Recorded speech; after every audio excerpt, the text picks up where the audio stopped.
Welcome to Undisputed, live from Los Angeles. I'm Joy Taylor. It was Skip Bayless and Shannon Sharp. Good morning, guys. Good morning, Joe. How are you? Good. I thought I was going to have to do the show by myself. I can't believe you both made it back after all the partying, those festivities. Joy got on sneakers. It was a long weekend. Really? You couldn't, Joy got on sneakers. Well, you call everybody in the show out for every little no thing. secrets around here. Yeah. Listen, I had a long weekend. My feet hurt. I'm in a dress, though, so I can't do the swing them on the table. Will be appropriate. I'll tweet a picture out instead. I was on my feet all weekend. It was a long weekend. Well, It was. I didn't turn up, Skip. I didn't turn up. you didn't turn I didn't up? turn up. Okay. I missed Jerry's party. None of this? Hey, but I heard it was You a heard? barn burner. We'll Skip. talk about that a It little was bit. something, that's And, for and sure. you had your fun also? I or- did. Jason had a nice party on Saturday night. Lots Yeah. of family, lots of friends, a lot of players that he played with in high school and college Beautiful. came Yeah. out. Somebody was So- watching like this here. Listen, you can't wipe. You got to dab. You can't. Got to keep some of the. I'm like, makeup in. Joe, I told you I was gonna cry. Well, welcome back, Hall of Thank Famer, you. and welcome back to you, Hall of Famer. Thank you. Yeah. Thank you. We had a good weekend. And now, speaking of Miami, let's start with huge news from Miami. Multiple reports say Jay Cutler has agreed to a 1-year, $10 million deal with the Dolphins. This move comes after reports that Ryan Tannehill will need season-ending knee surgery. Cutler left football for the Fox broadcast booth back in May, but he'll be reunited with Dolphins head coach Adam Gase, who was Cutler's offensive coordinator in Chicago in 2015. The Miami Herald reports the Dolphins were also interested in Colin Kaepernick, Tim Tebow, and Kyle Orton. Shannon, is this a good move or a bad move by the Dolphins? It's a bad move.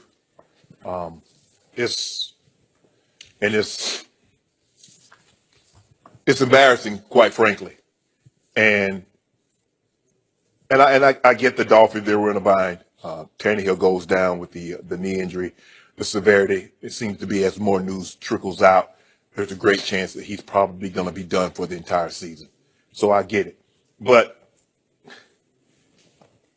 Jay Cutler signed with us, signed with the Fox. He was going to do the broadcast. This is what Jay Cutler said on May 5th, Skip, a little over 3 months ago. He said, I don't know if retirement is the right word. I don't feel that anyone ever really retires from the NFL. You're either forced to leave or you lose the desire to do what's required to keep going. I'm between those two situations. So I'm just trying to figure, did Jay Cutler call all 32 teams and say, if somebody goes down, I'm willing to come out of retirement? Probably not. Here's the guy, Skip. He says, I don't know if I want to put in what's required. Now, Colin Kaepernick needs to tell people he wants to play quarterback in the National Football League. I wonder if Jay Cutler called the Miami Dolphins and says, I want to play. And then this narrative about Cap says, okay, well, he wants too much money. It's amazing how the Miami Dolphins found $10 million for a guy, a retired guy, not a guy that last threw a pass in January, a retired guy. Yep. No, we don't want you. What about this thing, Skip? You know what? Colin, he doesn't want to be a backup. He wants to start. You paying Jay Cutler $10 million to be a backup, or you bringing him in to start? Definitely to start. But here's what's the most egregious part of it, Skip. They lumped Colin Kaepernick, a guy that last threw a pass in January of 2017. They said they were also interested in Tim Tebow. The last time Tim Tebow threw a pass was December 17th, 2012. Over 4 years. That's shameful in and of itself, but go ahead. Skip, what did he tell you? When you ask him, if there's a chance somebody gets down, he says, that chapter of my life is closed. He told you he was done with football. And he felt like he had been blackballed for reasons other than his ability to play football, but just keep going.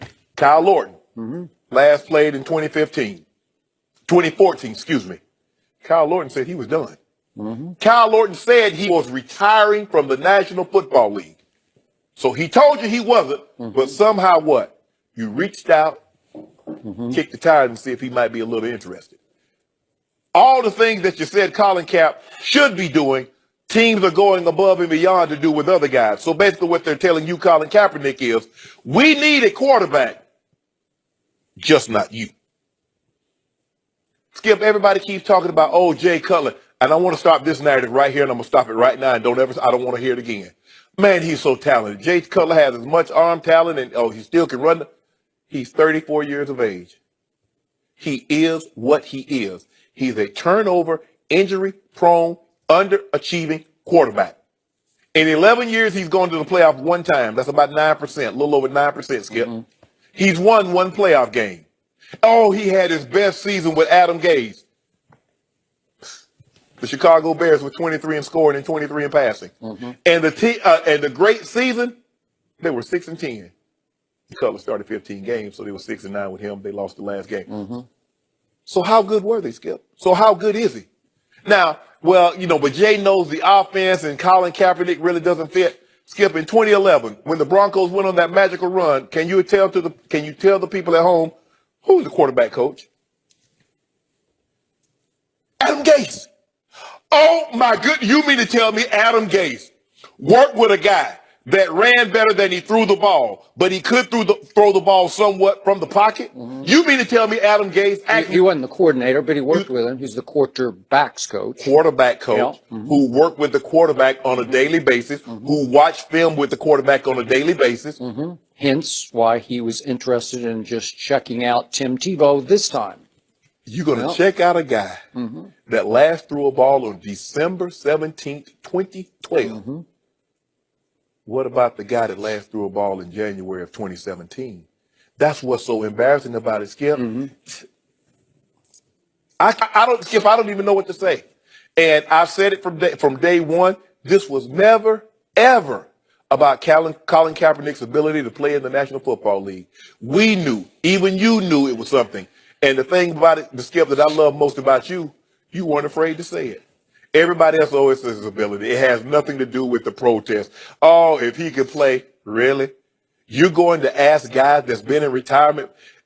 Not only has Tim Tebow not thrown a pass in 4 years, Skip, the dude's playing minor league baseball. And playing very well, by the way. I hate to admit it, he's doing a pretty good job. Yeah, thank you. He's doing a pretty good job. Thank you. He ain't doing great. He ain't having no Aaron Judge type season, but he's doing okay. Finally admit that, Shannon. He's doing okay. Skip. Right now, Aaron Judge isn't having an Aaron Judge. He had 35. Just for the record. He got 35 homers. Yeah. He's going to be Skip. In 11 years, Jay Cutler has only directed one top 15 scoring offense in 11 years. So I'm going back to Denver with Mike Shanahan. I'm going with when he had Trestman and all these other coordinators. One time, even with Adam Gase, he didn't have a top 15 offense, scoring or passing. But now, he's the answer. A guy that's not a leader. A guy that's injury prone, a guy that's turnover prone, and he's a better fit than Colin Kaepernick. Not because of ability, but you know what the cause is. Skip, this is embarrassing. I'm with you on how you see what's happened to Colin Kaepernick. But in this case, just in this case, I do think Jay Cutler is a little better fit than Colin Kaepernick is with Adam Gase, strictly because of their history together. Adam Gase believes in Jay Cutler. And just remember, when it looked like Jay Cutler was on the outside looking in, when it looked like nobody wanted Jay Cutler, when it certainly appeared that Miami had no place for Jay Cutler, Adam Gase was asked at the owners' meetings back on March 28th, this is the quotes from March 27th, about Jay Cutler. And these are his remarks about Cutler. And I've never heard any coach say these things about Jay Cutler, and they should resonate as we speak right now. My experience with Jay Cutler was very good. I don't get all the hatred towards him, said Adam Gase. I see a guy that worked hard and did everything he could to help his team win. He sacrificed his body. To me, he was an athletic quarterback that can throw the ball. When you got to third down, you could call the worst play possible, and he would get the conversion. And again, not that they shocked the world in 2015, but under Adam Gase, Jay Cutler finally looked like he grew up a little bit. He got the bad Brett Favre out of him, the rambling, gambling, I'm going to try any kind of throw possible kind of quarterback who threw way too many interceptions. And that year, that 2015 year, he had his career low in interceptions, his career high in percentage completions, and his career best in quarterback rating, all in 2015. Now, as you said, they went 6-10, but his three top wide receivers all missed an average, or each missed an average of 6 games that year. So they were often hurt. They were always hurt and down a man or two at wide receiver. And then if you look at their games that year, they lost a bunch of games by 8 points or less. 1, 2, 3, 4, 5, 6, 7. 7 by 8 points or less. So they were in a lot of games that they didn't quite pull off. And the point was that finally Jay Cutler let somebody coach him for the first time in his career. I don't even think Mike Shanahan broke through with him, sort of got through to Jay. And the best thing that Adam Gase taught Jay Cutler to do was get rid of that bad body language, the shrugging shoulders and the dropped head. As Jay ran off the field after an interception, and he had only 11 that year, career low, 21 touchdowns to 11 interceptions, Adam Gase got away with yelling at Jay Cutler, head up, head up. And that's the guy that I think he wants to coach again. What I love about Adam Gase is, and by the way, Peyton Manning has sung his praises from the start, and they crossed paths in Denver, obviously, and says he's brilliant, says Peyton Manning, on all things football, and that he is a grinder, a hard worker. And Adam Gase clearly wants to win now. And an opportunity presented itself because of the injury now to Ryan Tannehill. I'm on record with this. This isn't 2020 hindsight. I'm not a Ryan Tannehill guy. And I said it before the draft. I said he reminds me of a wide receiver playing quarterback. He's very athletic, but he was a wide receiver for not most, but half of his time at Texas A&M. Correct. And because of that, I've never loved his feel for football. And if you look at his QBRs over his 5 years, they're below average. He in the 5 total years, he's 21st in the NFL in QBR. They got away with making the playoffs last year, as you well know, 10 wins. But if you look at the 10 wins, it's Browns. They got the Steelers and shocked them at home. That's their most impressive. They beat the Bills twice, the Jets twice, the Chargers, the Rams, the 49ers, and the woeful last year Cardinals. So they did what they were supposed to do on a schedule that's set up right for them. And then, obviously, with Matt Moore as their backup quarterback, they went up to Pittsburgh and pretty much laid a cold weather egg up there. So, will they be better with Jay Cutler? I believe they will be better with Jay Cutler. And again, I've defended him. He went to my school, but still, he was the SEC Offensive Player of the Year, and he did make a Pro Bowl in Denver for Mike Shanahan, who traded up to get him with, what was it, the 11th overall pick in the draft. So, you believe in Mike Shanahan. Shanahan saw a lot in Jay Cutler, enough to trade up for him and try to make him the franchise quarterback. I know all the negatives, but I believe with Adam Gase, the positives slightly outweigh the negatives. And I just believe he's better than Ryan Tannehill. Is Jay Cutler better than Colin Kaepernick? Not in a vacuum, but in this situation, I would take him just because of his connection with Adam Gase, because I think he listens and respects Adam Gase, that he'll let Adam Gase coach him for the first time in his career. So I think he kind of grew up under Adam, and then it all went to hell, so to speak, last year under John Fox without Adam Gase in Chicago. Skip, of all the things, I mean, he said he was smart, he was tough. He is tough now. He's taking as much punishment as any quarterback I've ever watched. All the worst plays, and he makes something out of it. What's the one thing you never heard a coach or a player say about Jay Cutler? Starts with a W. Winner. Whoa. Hold on, Skip. Now, even Tim Tebow, you would say this. Does he throw the prettiest of passes? No. Is he the best quarterback throwing from the pocket? No. Does he always make the best decision? But what do you always say about him, Skip? Well, if I could take the what year was that, 11? If I could take the 2011 Tim Tebow and fast forward him into 2017 Miami, I would take him over both these guys because all he does is win. And with Adam Gase, that would be a great fit, a win-now fit to try one shot to take it another step in the playoffs. But again, he hasn't even played the position since, as you point out, 2011, in part because the league just rejected him in a very different way than it's rejected Colin Kaepernick, but rejected him nonetheless. But Skip, you saw what you did when you said when he had Adam Gase as his coordinator, his coaching coordinator in 2015. You said his top 3 receivers had missed 6 games each. Yes, average of 6 games each. Yep. You make it seem like all of a sudden Colin Kaepernick was throwing to Jerry Rice, Terrell Lawrence, John Taylor. He wasn't.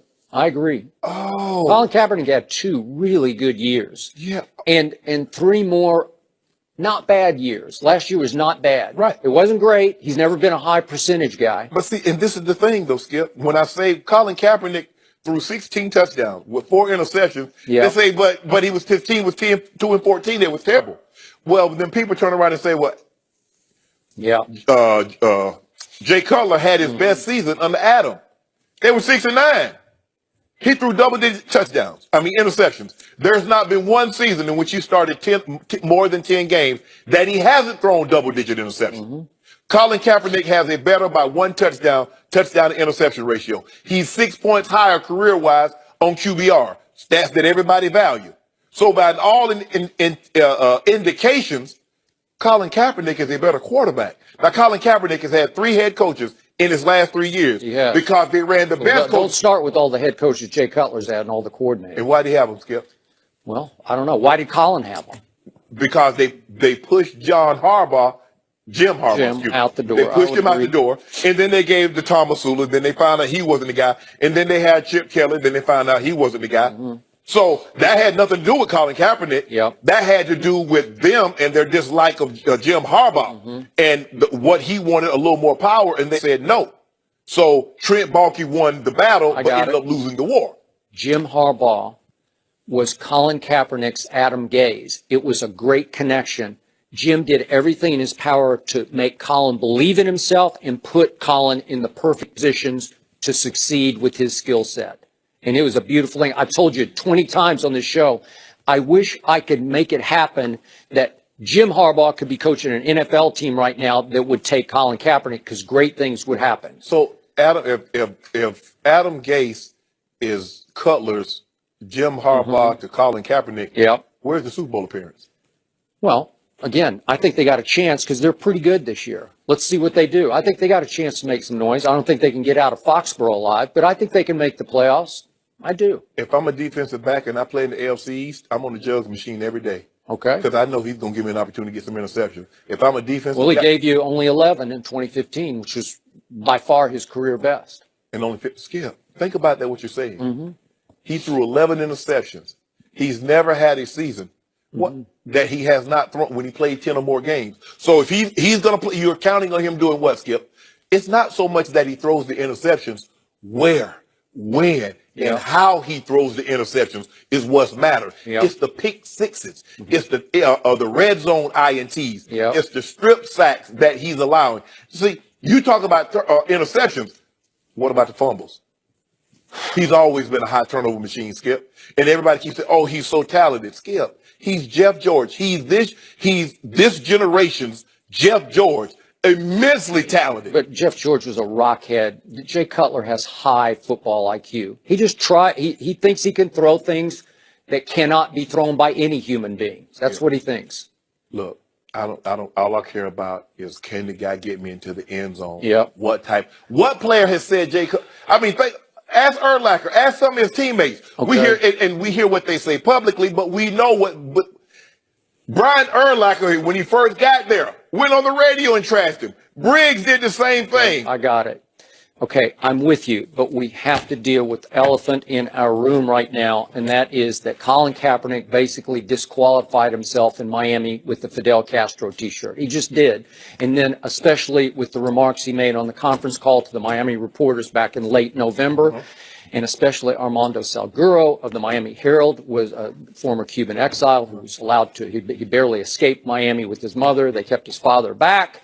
And he was outraged by what he considered offensive and uninformed remarks in this conference call with Colin Kaepernick. And I'm sure a lot of the Cuban exiles, and there are many, many living in Miami or in the area, would still be offended by this. So is it a deal breaker? I don't know. I don't know the thinking of the owner, but I think to them that would mean as much as the anthem protests are a problem elsewhere. So let me ask you a question. This country values its vets and its military. Am I correct? Yep. There's a guy that was running for president, John McCain, in Vietnam, spent 5 years as a prisoner of war. There was this one guy, I forget his name, slips my tongue, I slips my mind, Joy. He was running for president. He's called John McCain, a war hero, a veteran, called him a loser because he was captured. People applauded, and guess what happened on November 8th, Skip? The very guy that disrespected. Okay, I don't know what that has to do with what we're talking about here. So now- Fidel Castro was on a T-shirt with Malcolm X, and they met in 1960. Skip. I don't know how you can defend this one. I'm not trying to defend. Well, I'm trying to defend how America defend all these cops killing unarmed black men and Okay, women. okay, we get that, and you know I'm with you on that's that. the But thing. you can't, you cannot discount how deeply the Cuban exiles I'm not feel. discounting it, Skip. Yeah. But why is it that we care It's so just much? the one city. It opened up as an opportunity, and just so ironically, it was the one city where Colin's going to have an issue beyond what really matters to Colin and you. So I don't what- even know that the anthem protest issue applied in Miami. It's a very unique situation because Stephen Ross actually he backed supported up. Yeah, he was players the that were only doing it. owner. But when Tannehill went down, and I know the Miami market very well, Yep. and this team obviously very well, it thought never crossed my mind that Kaepernick would get an opportunity here because of what happened there. Right. And ironically, what Colin Kaepernick is trying to do is bring awareness Yes. to the suffering Yes. of minorities. And this is a situation where now, you know, the Cuban people in Miami feel like he was ignorant to their suffering. So it's a bit of a conundrum there. And, you know, maybe just a conversation will fix that, but it's just, it's too much of an issue. And I don't think that the anthem protest was an issue in this particular spot. It's just a very unique situation. And I don't want to come off as dismissive of the Cuban, the population and what they went through in Cuba and how they had to come to America. But we are so we're that. But what's going on in Chicago? I mean, all Colin Kaepernick did was try to bring attention, and we don't want to address that. We're still talking about the protest. Well, see, I think I still agree with you as it applies to every other team, literally every other team in the league. I just think this is This a is the unique one situation. It's the And one just place. so unfortunate because it screamed for Colin Kaepernick, except for this. Yeah. And I do think Miami fans, overall, if that hadn't happened, Yep. would have accepted and wanted Colin Kaepernick. It's just a unique situation. Why does LeBron James keep posting cryptic workout videos?